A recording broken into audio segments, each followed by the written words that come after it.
Hey y'all, welcome back to Crime Time with Mal. Thank you so much for clicking on today's video. Today is a very highly requested video, and that is the case of Courtney Clenney and Christian Obumseli. Now, I know this case is a little bit different than my typical missing and unsolved cases because this is technically somebody is going to trial for the case, but I think it's still extremely important to talk about these types of cases because it involves DV and a man. We don't see that a lot. It's not talked about a lot, and I think it's kind of shamed in society that men actually go through these situations and not just women. So again, I think it's extremely important to talk about. Her case will be coming up come December 19th of this year, so I wanted to go ahead and get this video out before her trial starts because I definitely will be covering that. But if you have no idea who Courtney Clenney is, she also goes by Courtney Taylor on social media.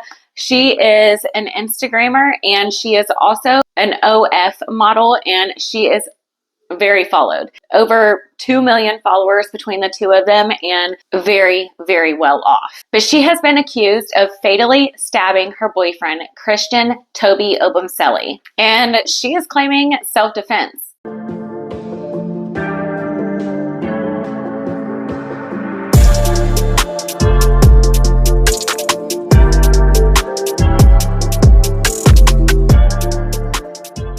Real quick before we get started, I wanted to say that I know this is not typical for people to do this, but for those that like pre-records, I wanted to talk about this in a pre-recorded video, and then we will do a few lives about this case. We're going to go into depth detail about the interrogation, the body cam footage, all of those sorts of things, because there is a lot in this case and I want to watch it with y'all, go over everything with y'all. So those that like the lives will go over all that in detail on those, and then those that like the pre-records, this is for you. I hope that kind of pleases a little bit of everyone. I know I can't please everyone, but hopefully this helps just a little bit. Christian Toby Obumseli, he was 27 years old, born April 12th, 1994 in Dallas, Texas. I will be referring to him as Toby because that's what a lot of people refer to him as. His family said that from the moment Toby was born, he had a radiant personality that was full on display. He had the most charismatic smile that could light up the darkest room and a joyful attitude that could bring hope to the grimmest of situations. Toby was the youngest one in his family, and he definitely enjoyed the privileges of that. There was always someone to help him out or to get him out of trouble. He was always fun to be around, and he attended Plano East Senior High School and had a passion for football. So much so that earned him a scholarship to a Christian university, but he later transferred to Texas Tech University, where he was studying engineering. He was known to be a free spirit with larger-than-life dreams and a love for traveling. He was also doing cryptocurrency, and he himself made a very decent amount of money. This man was a very, very smart, intelligent, good-looking man. Courtney Clenney was born April 21st, 1996 in Midland, Texas. She has over 2 million followers on Instagram and a very large fan base on OF. The girl basically made it. She was making a ton of money, living in a very luxurious apartment in Miami. I mean, she had it all. She took part in a number of competitions as a competitive bikini athlete and appeared in ads such as Pepsi, Celebration Church, dollar discounts. She was in a music video, and her and Toby just had so much going for them. They had a very bright future, both of them. And let this be a huge lesson to those that are in toxic relationships, that it can happen to any age, any amount of money, whether you're poor or loaded, no matter what race you are, religion, it does not matter.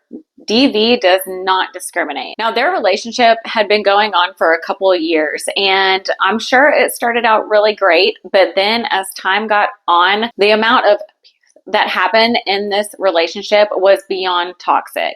And many of these altercations were actually documented on Toby's end. And neighbors as witnesses. Neighbors from when they used to live in Austin, Texas, have came out and said that they've heard fighting, yelling, slamming against walls, floors, breaking glass. One neighbor downstairs from them said that there was one occasion where a tiger painting ended up on their balcony, literally thrown from Courtney's 10th floor and ended up in their neighbor's balcony downstairs. I mean, what if that person was outside hanging out, enjoying the evening, and all of a sudden in comes a tiger painting hitting them in the head? That could seriously hurt someone. Courtney and Toby decided to move into this luxury penthouse in Miami, Florida. One Parasio, I know it is said everywhere and I have listened to it over and over and over and I always get it wrong. So I apologize about that, but it is absolutely stunning. It overlooks the bay and it is beautiful. I mean, $12,000 a month, it better be beautiful. In January of 2022, not long after the couple moved into this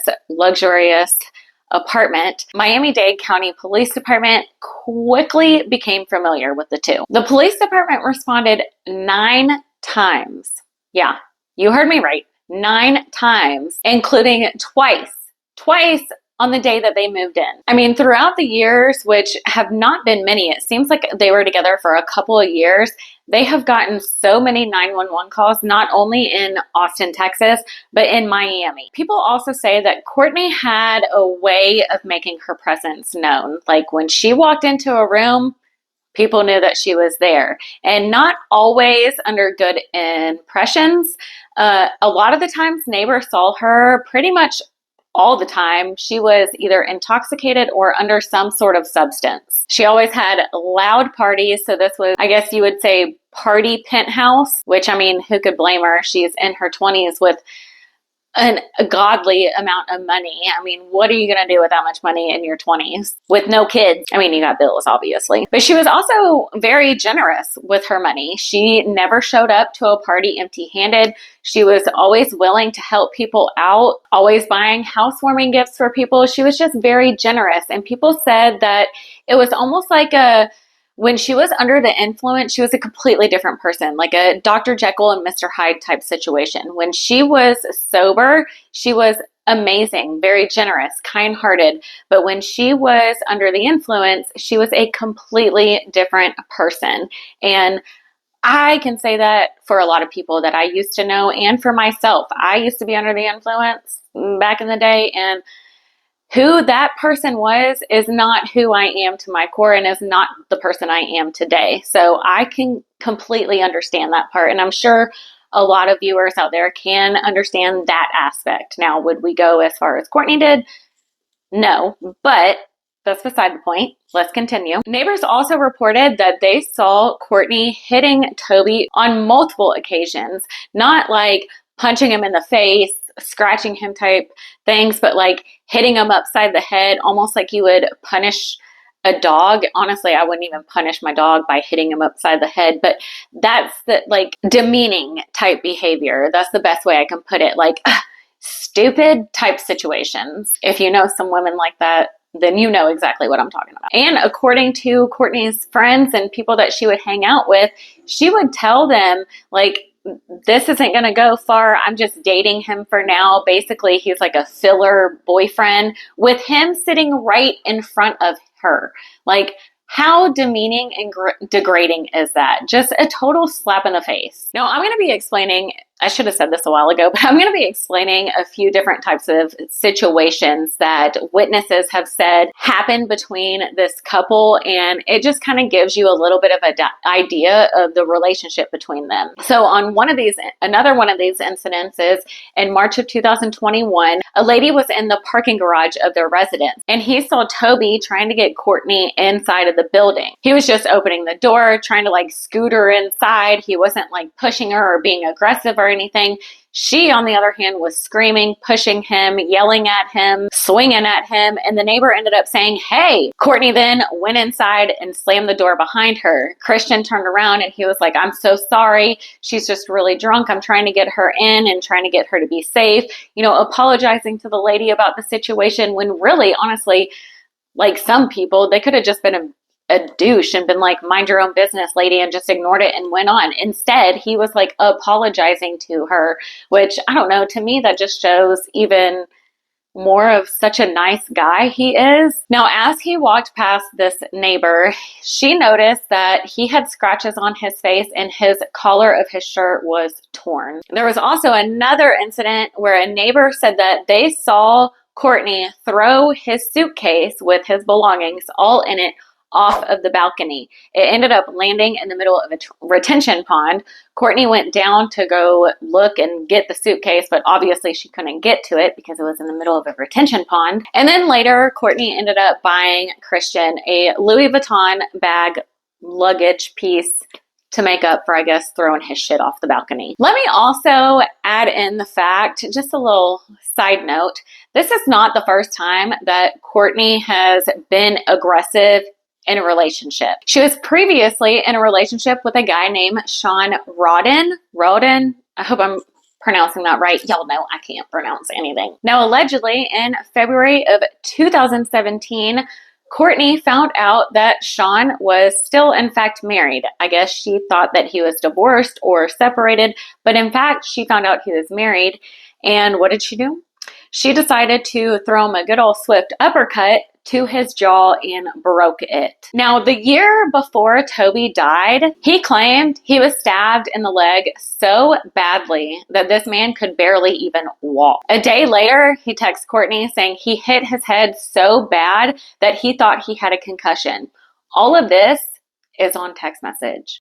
The crazy thing about all this is that yesterday when you stabbed me in the leg and you thought bad it was hurting me and I couldn't do shit and you were telling me I wish I could take your pain away. I wish it was me and not you. The next morning I still woke up happy. I still gave you a good day even though my leg was hurting because my girlfriend stabbed me. So you're telling me you can't do the same thing the next day and say whatever happened last night, today's a new day because that's what I do for you.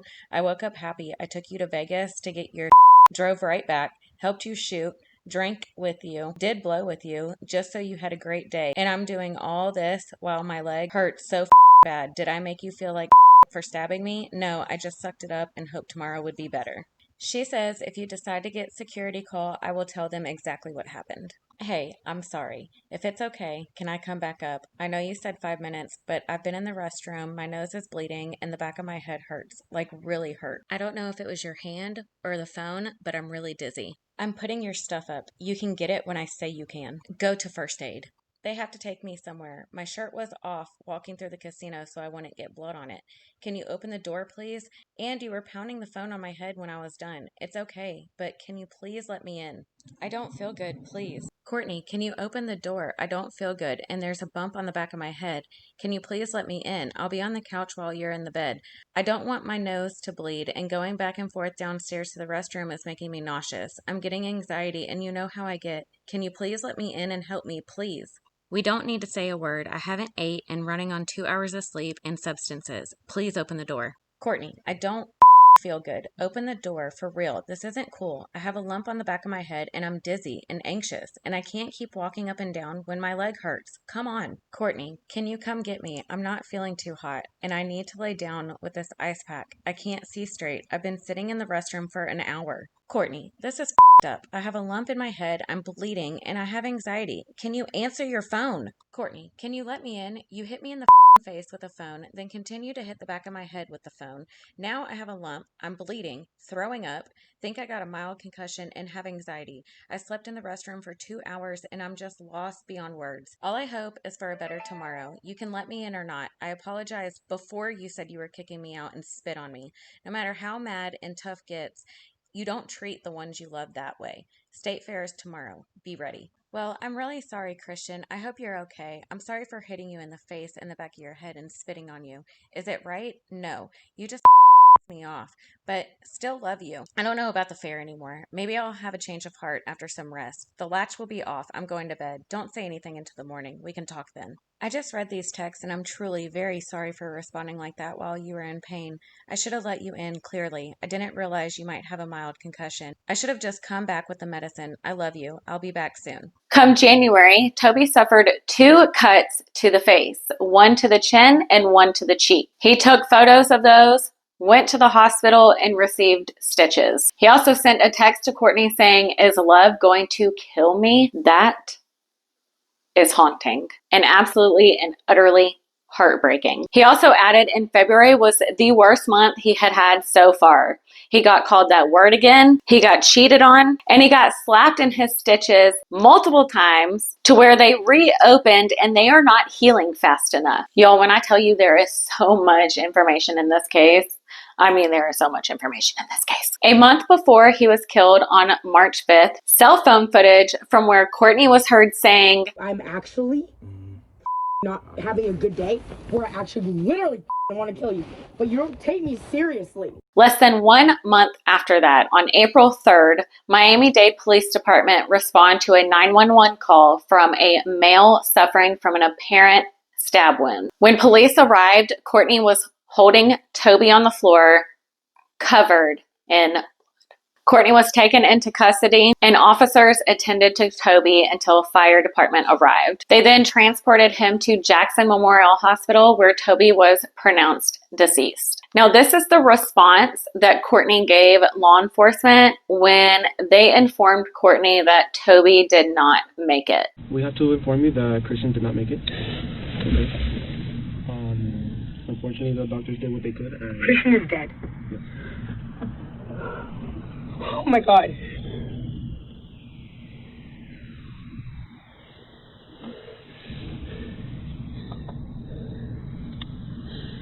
This is not real, right? Okay. There's no fucking way.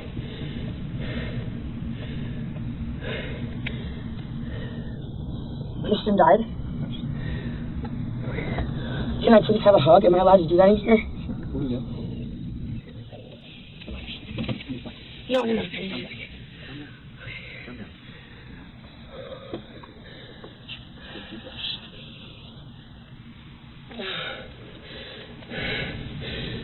Just take deep breaths. You're gonna be okay? I need to hug my mom. I'll talk to your parents about it. I cannot be left alone in like a room by myself. You won't be. I'm serious. No, that's not true. That's not real, right? That is real. Christian is dead. Yes. They're not gonna lie. I know, I just can't believe it. I'll talk to your parents. We'll get your parents here ASAP. And I can't tell if that is just real good acting or if she is in shock. I don't know. But we will, again, go over that whole interrogation in a live video because it's pretty long. She was then released pending further investigation. Police department eventually ended up coming out and saying that they do not believe that this was malicious or anything like that, and that created an uproar, as it should have. Now, Toby was transferred to Miami-Dade Medical Examiner, where a whole autopsy was performed, and it was then that the medical examiner said that it was determined to be one stab wound to the chest, and the manner of death was homicide. Even more specific, the medical examiner found that Toby was stabbed and it hit a main artery in his chest, and it was at a downward angle of 8 centimeters. But Courtney is claiming it's self-defense, and we'll get to what she says happened in just a minute, so hang tight with me. Now, during investigation, investigators found video footage from not too long after the couple moved into this luxurious condo apartment in February of 2022. And this is very telling, and I'm sure if you know this story, you have seen this footage. Also, Courtney's attorneys are claiming that this was again self-defense because he was following her up to her apartment that she paid for and wouldn't leave her alone.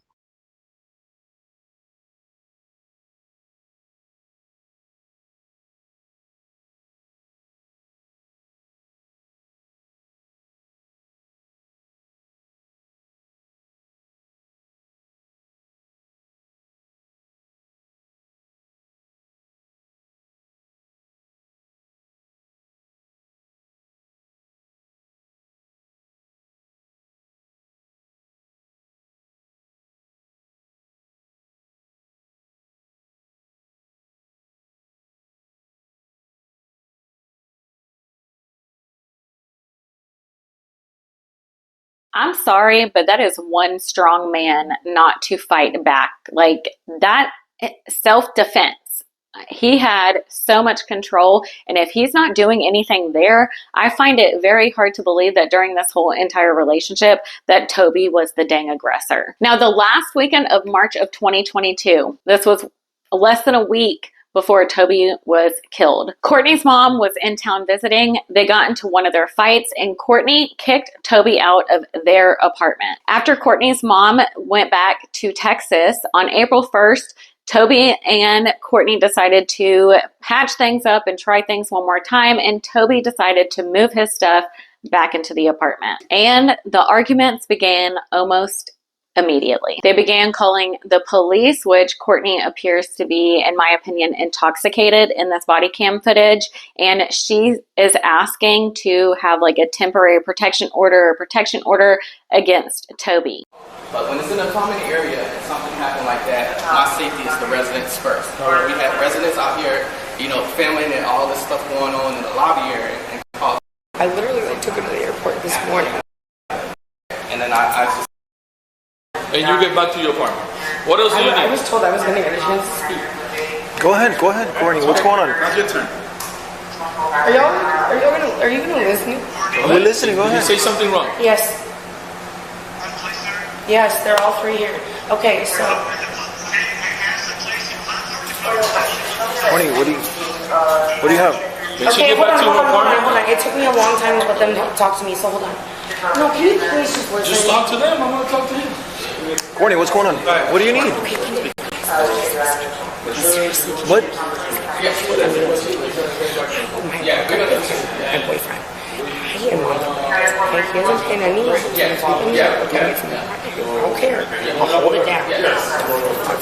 But I broke up with him about a week ago. I had my mom fly out. She stayed with me for a week. She tried to get him out, and he kept sleeping in the elevator room inside of my extra couch.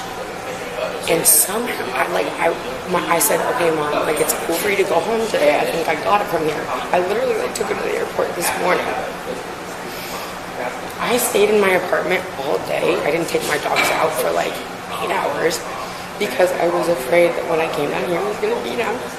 And when I did come down, I walked my dogs, and he was telling me he wouldn't leave me alone. I said, can you please just walk my dogs and keep this? We're not together. Courtney, does he have any property in your apartment? He has so much. Can I, with respect, can I please? I just feel like I'm not being heard. Now from here, I'm going to read exactly what the affidavit states. On Sunday, April 3rd, 2022, it began peacefully with Courtney and Toby playing with their dogs in the apartment at 1:15 p.m. Toby left their apartment and came back with Subway sandwiches for him and Courtney at 4:32 p.m. Surveillance shows Toby returning to the elevator at 4:33 with one of their two dogs. At that same time, Courtney finished and uploaded a live to her Instagram page. Toby called Courtney at 4:01 just before she went live on Instagram, and again at 4:33 p.m. shortly after she posted the live, probably telling her that he's coming back. Based on phone records and testimony from Courtney's mom, Deborah, she was on the phone with Courtney at two different times. One started at 4:43, just over 6 minutes, ending at 4:49. And at the time of the incident, it almost seems like she hung up, called right back. That call was at 4:49, lasted about 7 minutes. So two different phone calls within that short amount of time frame in less than 10 minutes after Toby came back from Subway. Also at that time, Courtney's neighbors ended up calling the apartment management company to report they heard yelling, screaming, and fighting at that apartment. The apartment then called 911 at 4:46 p.m. 11 minutes later, Courtney calls 911 at 4:56 p.m. to report that Toby had a stab wound. One operator dial. What is the address of your emergency? Area man, please. 3101. It's 130, so 130. Ma'am, listen to me. You need to stop screaming on the line and give me the address. 3101. I got a guy, I can't feel my arm. 3101. I can't feel my arm. Ma'am, so my boyfriend is dying of a stab. Ma'am, what is the address? What's that? 3131 Northeast 7th Ave. Please, God, please, come see my voice. Ma'am, is this a house apartment or a business? 512-745-3582. Is this a house apartment or a business? Baby, I'm so sorry. Baby. Ma'am, can you hear me? If you have a stab wound to his shoulder, you can sit down. What do you mean he has a stab wound on his shoulder, ma'am? Yes, he's bleeding from his shoulder. Rescue, this is PD physician Julia. The caller, ma'am, hold on one moment. The caller advised the address is 3131 Northeast 7th Avenue, 31 Northeast 7th Avenue. The phone number is verified. The caller advised that her boyfriend has a stab wound. Okay, is this a house, apartment, or a business?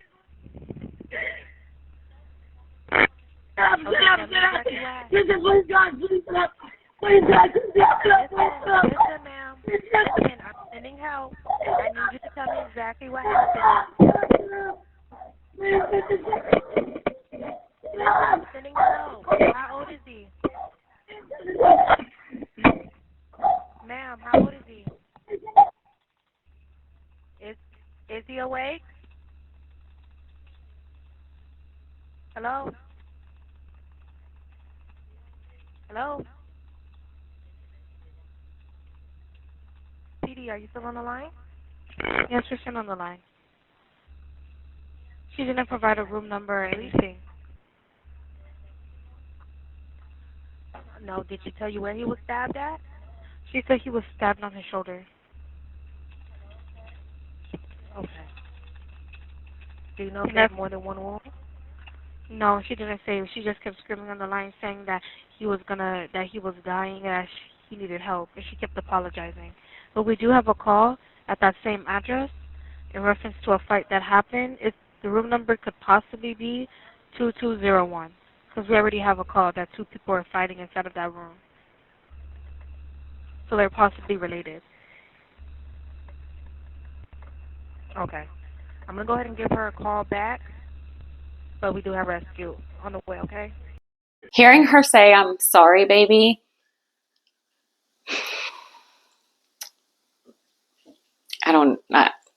I digress.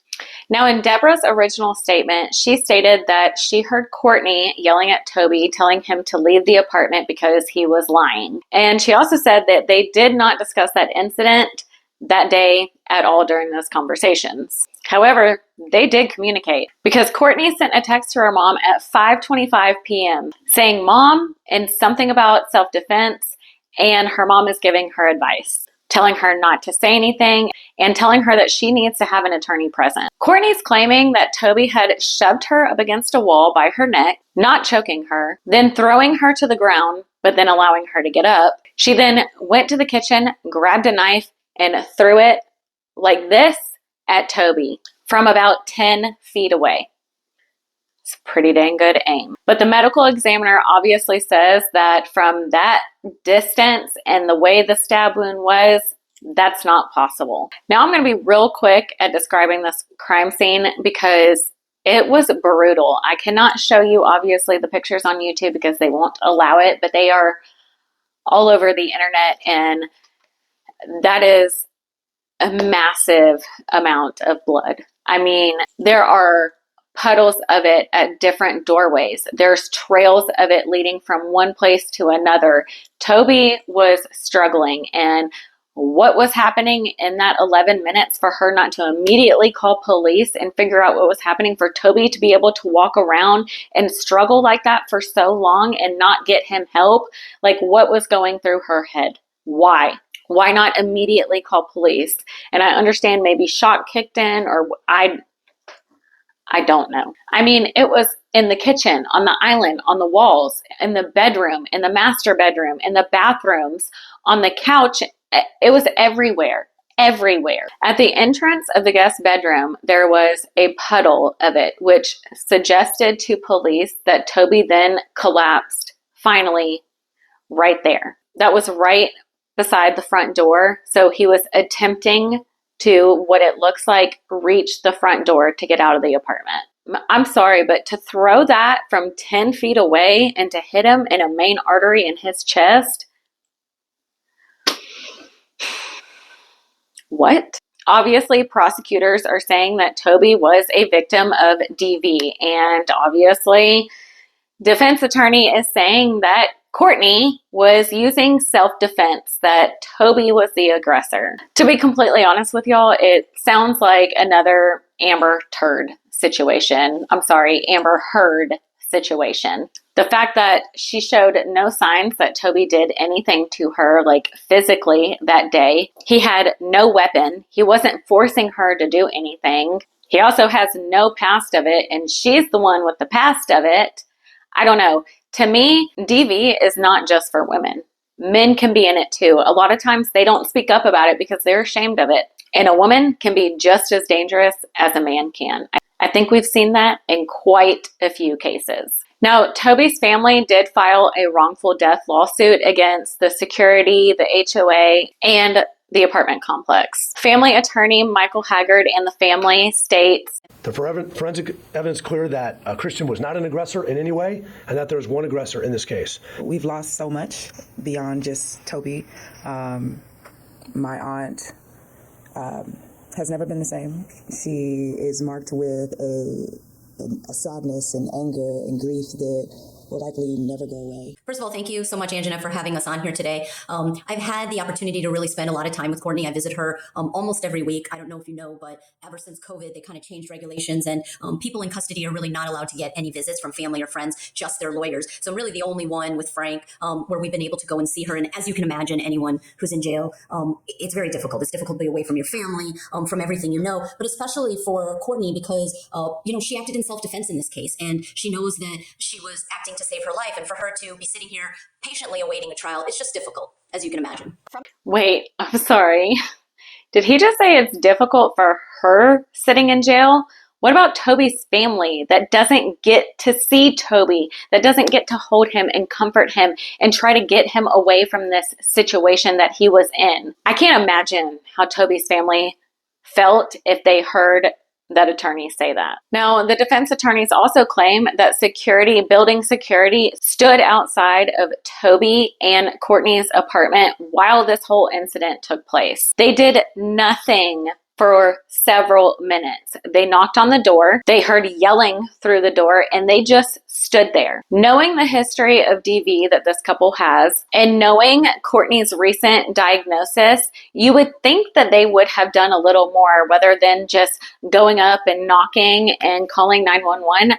You are security, sir. If you hear yelling, you open the door. Now, Jeffrey, Toby's brother, slammed the court in an IG post when this case was really going nowhere and Courtney was not arrested and she was running around free to do whatever she wanted, drink at bars, go to Hawaii. And that's what he was mad about.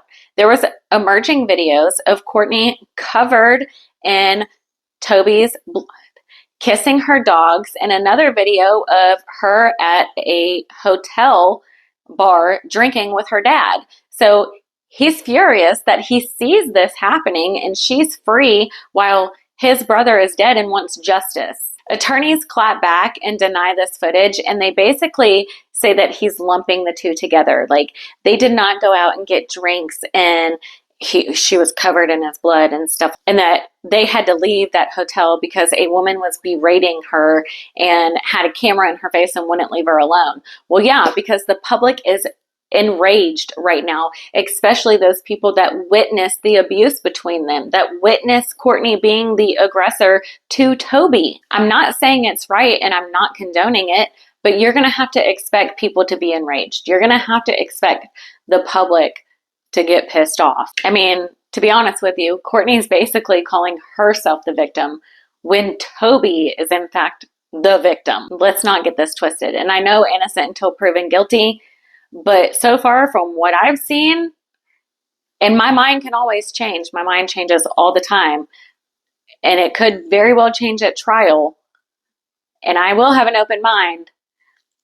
but it's not looking good. 4 months later, Courtney Clenney was arrested in Hawaii and charged with second-degree murder with a deadly weapon for killing her boyfriend. She was in a rehab for substance abuse and PTSD in Hawaii. And so far, that is all the updates as of now. Again, we will go live probably next week to look over all the footage because there is so much footage.